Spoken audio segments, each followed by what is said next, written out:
Bonjour tout le monde. Aujourd'hui, avec mes coéquipiers Lohan, Salem et moi, Mathis, nous allons vous présenter nos stratégies que nous avons élaborées face à votre mandat.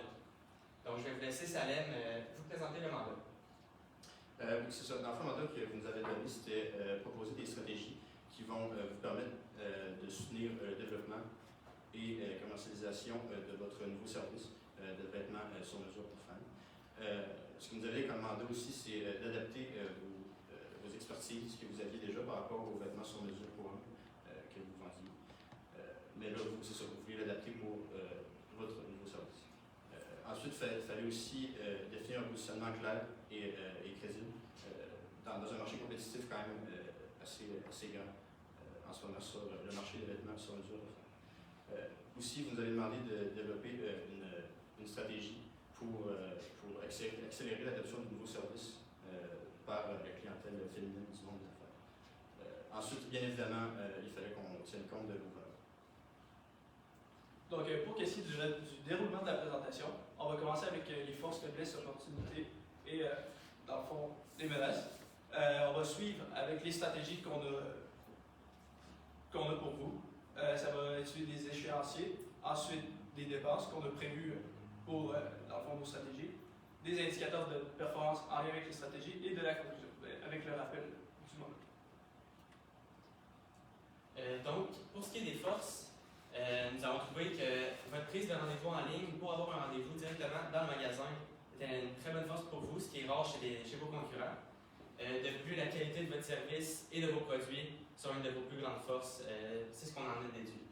Pour ce qui est des faiblesses, on a trouvé que la disposition de vos points de vente sont un petit peu trop collés. Donc, c'est une de vos faiblesses qu'on a trouvées par rapport à ça. Pour ce qui est des opportunités, c'est sûr que la publication sur les réseaux sociaux, c'est très important pour le futur, pour la visibilité des gens. Et ajouter des points de vente serait un très bon point aussi pour le futur. Pour ce qui est des menaces, comme dans pas mal toutes les entreprises, il y a les concurrents. C'est sûr que c'est tout le temps important de se comparer aux concurrents. Et aussi, on a le pouvoir d'achat qui est en diminution au Québec, qui peut nuire à l'entreprise. Oui, c'est ça. On avait pensé dans les stratégies à embaucher de nouveaux stylistes, des stylistes qui sont déjà habitués à une clientèle féminine. Ça pourrait améliorer votre service dans le fond et la qualité, c'est ça, des produits que vous vendez. Ensuite, c'est ça. Dans le fond, ils vont aider la clientèle à choisir leurs produits. Nous avons pensé aussi que vous pourriez faire une conférence par rapport à l'histoire du style vestimentaire dans le monde des affaires. Puis ensuite, vous pourriez introduire votre nouveau service. Et c'est ça, ça pourrait faire connaître le nouveau produit qui a vous vendiez. Et c'est ça. Aussi, on a, dans le fond, on a eu l'idée d'utiliser les partenariats, dans le fond, que vous avez développés pour faire accroître notre visibilité, dans le fond, et la notoriété de l'entreprise qui est déjà en place pour faire valoir, dans le fond, les vêtements sur mesure pour les femmes. Dans le fond, en utilisant les partenariats, ça va comme booster, dans le fond, la visibilité et la notoriété. Aussi, il y a les publicités. Dans le fond, ça c'est, dans le fond, avec vos réseaux sociaux qui sont déjà en place, dans le fond, Instagram, Facebook, LinkedIn et Pinterest. Dans le fond, on a pensé comme de publier un peu sur tout. Dans le fond, de publier surtout pour accroître en plus la visibilité, dans le fond, des vêtements sur mesure pour femmes pour que ça touche plus de personnes. Une autre des stratégies que nous avons élaborées, ça serait de diviser les points de vente. Donc, nous avons marqué que vous avez un point de vente à Québec, Laval et Montréal, et de plus à Toronto, Mississauga et Waterloo, qui sont très collés, les trois ensemble. Donc, on avait pensé de diviser pour plus s'expandre un petit peu dans le Canada, dans les États-Unis aussi. On a vu que vous en avez un à Pittsburgh aussi. Peut-être plus s'étendre dans les États-Unis. Comme ça, dans le fond, le marché des femmes qui vont venir dans le magasin, puisque vous offrez ça de venir directement au magasin pour toucher les tissus. Ils vont plus avoir l'opportunité de voir comment la qualité du service, les produits sont faits de quoi, sont faits comment, est-ce que c'est doux. Comme ça, ils vont être plus rassurés. Donc, en expandant un petit peu plus, il y a plus de clientèle cible qui va pouvoir venir toucher les produits, voir les produits et la qualité du service surtout, qui est un avantage dans votre entreprise. Donc, c'est ça, en fait, le marché de la clientèle des vêtements sur mesure pour femmes est beaucoup plus grand aux États-Unis. Donc, on pense que les 3 points de service proches de Toronto, si on pouvait en déplacer 2 aux États-Unis, on augmenterait la clientèle. Oui, c'est ça. Par rapport à l'échéancier, on a pensé à quelques dates. Pour la conférence, on a pensé à un délai de 3 mois pour pouvoir réserver la salle, préparer les conférenciers, pour permettre à la clientèle de prendre des billets pour aller voir la conférence. L'embauche, on a pensé à une période de 4 mois qui pourrait s'étendre, mais c'est ça, pour pouvoir avoir les envois nécessaires pour pouvoir vendre les vêtements au moment où la nouvelle clientèle va. Au niveau des publicités et des promotions, on a pensé que ça allait durer vraiment genre, indéterminable. Ça allait jamais terminer. Mais dans le fond, qu'au début, on allait vraiment en mettre plus pour que, dans le fond, ça soit plus boosté au début, que le monde y voie plus, surtout, dans le fond, pour que les femmes aient le temps de voir que, dans le fond, on fait ça. Et ensuite, dans le fond, on va comme faire en sorte que ça soit plus normal. Dans le fond, on va baisser la publicité, puisque, dans le fond, ça va déjà être pour ce qui est de l'adaptation des points de vente, nous avons pensé de regarder après la conférence, voir est-ce que les ventes ont augmenté, le pourcentage des ventes, est-ce qu'il a augmenté. Donc, on a pensé que si oui, justement, on pourrait rajouter des points de vente plus dans le sud, dans les États-Unis, par exemple, ou plus au Canada, un petit peu plus loin des autres. Ou sinon, on pourrait aussi déplacer un des points de vente actuels qui sont très collés, par exemple Laval, qui est très proche de Québec et Montréal, de déplacer un autre emplacement pour que la clientèle ait plus la chance d'aller directement au magasin pour voir les matériaux et ce que vous offrez dans le fond pour la vente.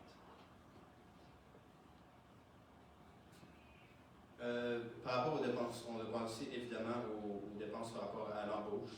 Ça fait partie des dépenses. Aussi pour accroître la publicité et les promotions sur les réseaux sociaux. Aussi, évidemment, il y aura les dépenses liées à la conférence pour louer la salle, les pays conférenciers et les employés. Aussi, les dépenses liées à l'adaptation des points de vente, ça risque d'être la plus grosse dépense. Et les dépenses liées au partenariat. Pour ce qui est de l'indicateur de performance, dans le fond, on veut mettre un sondage dans le fond, qui va demander aux femmes, après qu'elles aient fait un achat, dans le fond, suite à la conférence et aux publicités, comment ils ont connu sur mesure. Dans le fond, pour savoir si vraiment,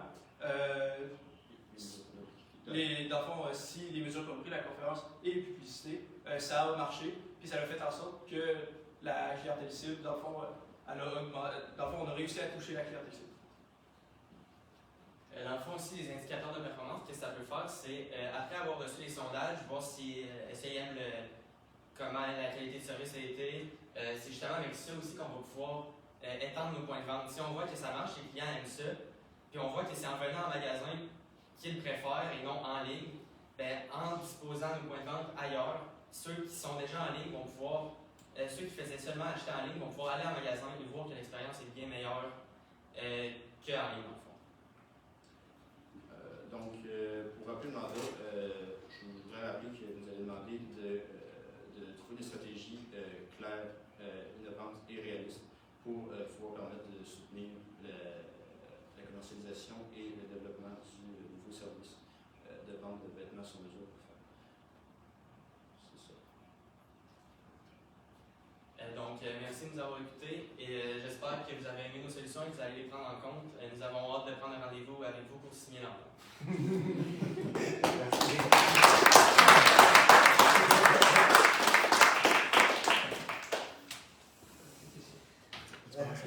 Non, je vous laisserai peut-être commencer cette fois-ci, M. Le Gallet. Aucun problème, monsieur. La chance. C'est rare qu'on s'appelle dans mon compte. Dans le budget, dans l'échéancier, vous avez parlé d'une embauche ou d'embauche. Je pense ça d'avoir compris exactement quel genre de profil de personnes on parle ici pour l'embauche. Pouvez-vous élaborer un peu? Dans le fond, on voulait embaucher des stylistes, dans le fond, vraiment plus pour les femmes, dans le fond, plus spécialisées, dans le fond, pour le style féminin. Dans le fond, parce que là, c'est principalement masculin. Dans le fond, les stylistes que vous avez, ils ont travaillé des années et des années avec les hommes. Puis là, avec le changement, on voulait comme embaucher des nouvelles personnes qui vont apporter une autre vision sur le style que les familles prennent. Et puis ces nouvelles personnes-là travailleraient dans les boutiques existantes. Oui. OK, merci. Oui, vas-y, je termine. Vous parlez d'expansion comme une façon d'aller chercher plus de gens. Avez-vous une idée de comment ça peut nous coûter, ça, de fermer 2 magasins en Ontario, d'en ouvrir 2 autres aux États-Unis? On faut s'attendre à quoi, nous, comme budget, là, considérant qu'on est une PME avec un budget assez limité, comme il était marqué dans le mandat? Ben, c'est sûr qu'au début, quand on a dit ça, c'est plus pour regarder, surtout après les conférences, voir si la mode féminine prend. Le monde aime ça, dans le fond. Puis c'est sûr que si c'est pas trop. Ça marche pas trop, c'est sûr qu'on va pas en ouvrir trop. Okay.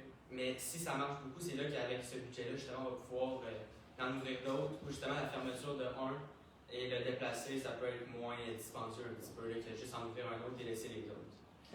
C'est sûr qu'on ne sait pas si les points de vente, c'est des endroits que vous possédiez, des locaux que vous louez.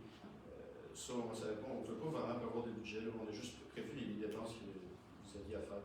Donc, probablement que vous pourriez juste récupérer le stock de marchandises que vous avez là-bas, l'emmener aux États-Unis, donc ça coûterait le transport probablement. OK, parfait. On est en location. C'est informatique, on ne possède pas de boutique. J'ai envie de continuer. Sauf Sénégal. J'ai envie de continuer là-dessus sur la conférence, parce que si je saisis bien au niveau de la stratégie, c'est d'aller faire de la conférence, l'éditorial, pour évaluer le potentiel d'un nouveau marché, ou vous voyez plus la conférence pour aller chercher des femmes dans un marché existant? C'est pas tout à fait clair pour moi, ça. Oui, c'est ça. Ce serait plus pour aller chercher de la nouvelle clientèle. Okay. C'est ça. Ce serait autant une conférence informative par rapport à un nouveau service qu'une conférence par rapport, comme j'ai nommé, à l'histoire, au style destinateur au niveau de l'affaire. Ça pourrait attirer plus de jeunes. Je comprends. Et puis, comme vous avez vu, on a des boutiques un petit peu partout. Vous l'avez mentionné au Canada. Selon vous, quel est le marché qu'on devrait peut-être lancer cette stratégie-là initialement? Parce qu'on ne pourrait pas faire, exemple, 12 conférences en même temps dans tous nos marchés. Est-ce que vous aviez un marché que vous auriez souhaité qu'on attaque en premier? Par marché, il faut dire plus une zone comme. Une zone ou.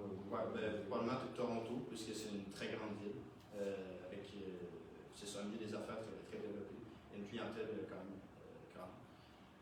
Peut-être aussi dans le coin de New York, si vous ouvrez des nouveaux points de vente, ça pourrait attirer bien la clientèle. Pour faire connaître un peu ailleurs qu'au Canada. D'accord. Reste-tu du temps? Oui. Avez-vous d'autres questions? Vas-y. Mettons que vous aviez eu un peu plus de temps, vous avez eu le temps de faire tout ça, là, vous avez pensé, avez-vous une autre idée là, à ajouter sur le top là, vite de même qui vous viendra en tête qu'on pourrait faire pour améliorer le rayonnement de sur-mesure du côté féminin? Moi, je dirais, c'est sûr, on l'avait mentionné un petit peu, mais sur les réseaux sociaux, un peu montrer le déroulement de comment ça marche le sur-mesure pour le féminin, pour les femmes, justement. Parce que ça n'existe pas nulle part, ça, comme vous l'avez mentionné, Zara qui est vos concurrents, c'est tout déjà fait, c'est pas du sur-mesure, donc vraiment promouvoir comment ça se fait, ça, comment on fait pour faire du sur-mesure, puis à quel point ça va bien sur la personne, puis est confortable dans ses vêtements. Je viens de penser à une chose aussi, peut-être après l'achat de vêtements par un homme, on pourrait donner une carte cadeau à donner à une femme pour acheter des vêtements féminins qui pourrait donner à un autre client. Ça pourrait augmenter la clientèle quand même. C'est une bonne dans le coup. C'est une super bonne idée de référencement. Bonne idée. Puis, est-ce qu'on avait encore du temps? Une dernière question. Une dernière question. J'avais envie de vous ramener un peu à la stratégie pitchée qui est, selon vous, quel est l'aspect le plus risqué de la stratégie que vous nous proposez aujourd'hui? Je pense qu'ouvrir de nouveaux points de vente aux États-Unis, c'est ça. Vous avez parlé un petit peu des concurrents dans le document que vous avez donné. Aux États-Unis, probablement qu'il y a beaucoup de concurrents. La concurrence pourrait être très difficile à combattre. Ce serait probablement ça le gros défi si puis aussi, j'ai pensé de faire connaître ça aux États-Unis. Là, c'est sûr, vous avez déjà un point de vente à Pittsburgh. Je ne sais pas si ça marche très bien pour vous, ce point de vente-là. Mais c'est sûr qu'ailleurs aux États-Unis, il n'y a probablement pas beaucoup de monde qui connaît ça. Fait que de faire valoir, promouvoir l'entreprise pour voir si le monde va connaître ça, ça peut être plus difficile un petit peu aussi de s'étendre dans les États-Unis. Super. C'est dans les défis qu'on grandit, donc merci. Tellement plaisir. Merci.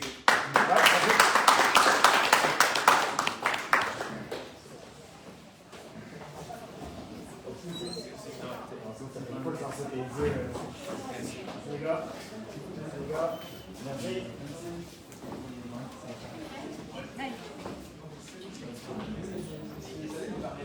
Merci.